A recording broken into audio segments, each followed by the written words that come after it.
সম্পত্তি ভাগ করে দেওয়ানোর সময় তখন মনে ছিল না? তখন তো বড় ছেলের নামে সব লিখে দিছেন, আর ছোট ছেলের ভাগে কি দিছেন মনে নাই? যাও তোমা যাও, আমার আর কষ্ট দিও না। তোমার টানতে টানতে আমি কাহিল হয়ে গেছি গা। আর আমি হইছি কাজের মাইয়া, সারাদিন হের সেবা করতে করতে আমার টাইম শেষ। একটু যে সাজুগুজু করবো, একটু যে ঘুরতে যাবো, তার কোনো উপায় নেই। এমন করে কইও না, বাইসে থাকলে তোমরাও একদিন বুড়া হইবা। ওই দেখো, তোমার মা আম করে এখন অভিশাপ দিতেছে।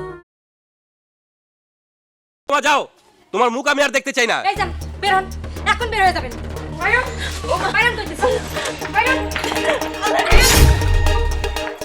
অনেক করছি, অনেক টানছি আপনারে, আর না।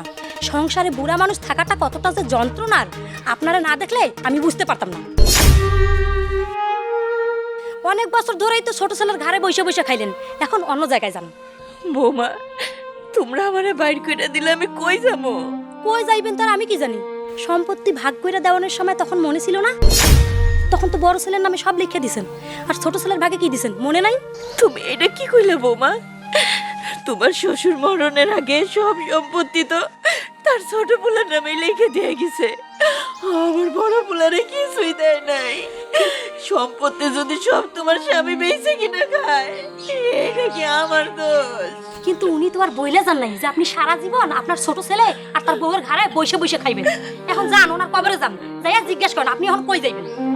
বড় ছেলে গায়ে যাও না কেন? সে তো আমার থেকে অনেক বড় লোক। তোমার খাওয়াতে পড়াতে তার কোনো কষ্ট হইব না। যাও তোমা যাও, আমার আর কষ্ট দিও না। তোমার টানতে টানতে আমি কাহিল হয়ে গেছি গা। আর আমি হইছি কাজের মাইয়া, সারাদিন হের সেবা করতে করতে আমার টাইম শেষ। একটু যে সাজুগুজু করবো, একটু যে ঘুরতে যাবো, তার কোনো উপায় নাই। বৌমা, এমন করে কইও না, বাইসে থাকলে তোমরাও একদিন বুড়া হইবা। ওই দেখো, তোমার মা আম করে এখন অভিশাপ দিতেছে। মা, তুমি এখান থেকে যাইবা নাকি তোমার এই বাড়ি থেকে ঘাড় ধাক্কাতে বের করে দিমু। খোকা, তুই এটা কি কইলি বাজার? আমারে তুই ঘাড় ধাক্কা দিয়ে বাইর করে দিবি? আমি না তোর মা, তোরে তো আমি পেটে ধরছিলাম। তোর বাপে মরণের পরে তখন দুই ভাইরে আমি কত কষ্ট করে মানুষ করছি, আর আজকে বউ ভাইয়া তুই তোর মারে ভইলা গেলি বাজার। তুমি আমার জন্য কিছুই করো নাই কা। যা করছো বড় পোলার লাগে করছো। যাও তোমা, এবার তুমি তোমার বড় পোলার বাড়িতে যাও। এই নেন, আপনার কাপড় চোপড় সব নেন, যান, এখন বেরোবেন। আপনার মুখ যেন আমি না দেখি। কি হলো? এখনো বসে আছো কেন? যাও না কেন?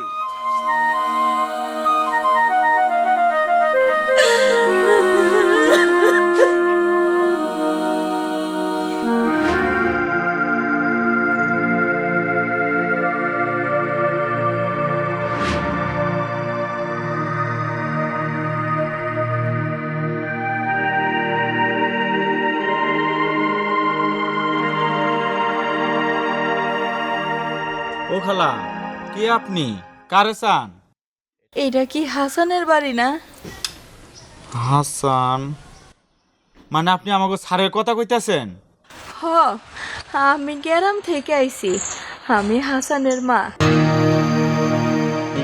আমার একটু ঢুকতে দেন, আমি আমার পোলার কাছে যাবো। আপনি আমাকে স্যারের মা? ও বাজান, তা বুঝলাম, কিন্তু আমাদের ম্যাডামের অনুমতি ছাড়া ঢুকতে তো দেওয়া যায় না মা। তা আপনি এখানে দাঁড়ান, আমি ম্যাডামের অনুমতিটা নিয়ে আসি। আচ্ছা বাজান।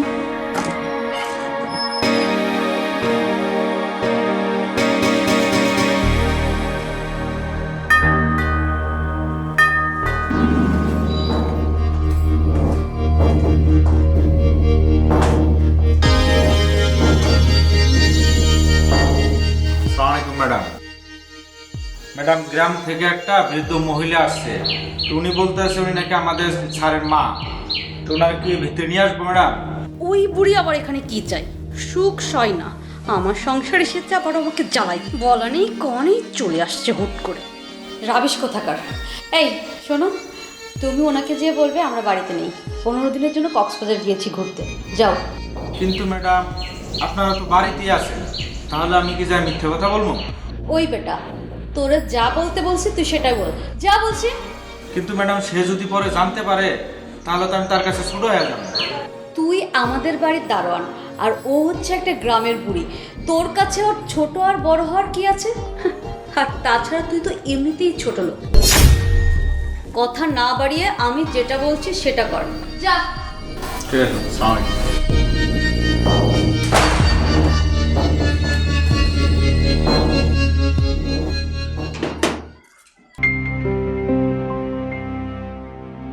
খালা,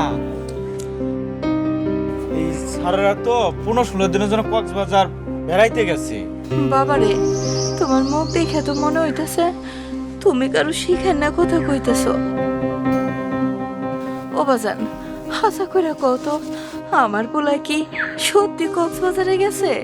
খালা, আপনি তো মুরব্বী মানুষ, আমার মায়ের মতো। আপনার মিথ্যা কথা কইতেও আমার খারাপ লাগতেছে। সত্যি কথা হলো তারা আসলে বাসায় আছে, কিন্তু আমারে জানাইতে মানা করছে। ম্যাডাম আমারে কইছে আপনারা যেন বলি তারা বাসায় নাই।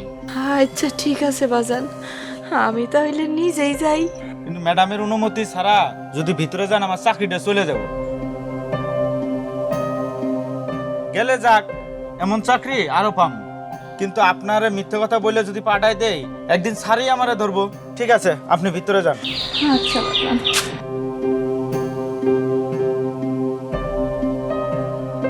আরে দুনিয়া, গরিব বলে মায়েরও বাসায় ঢুকতে দেয় না।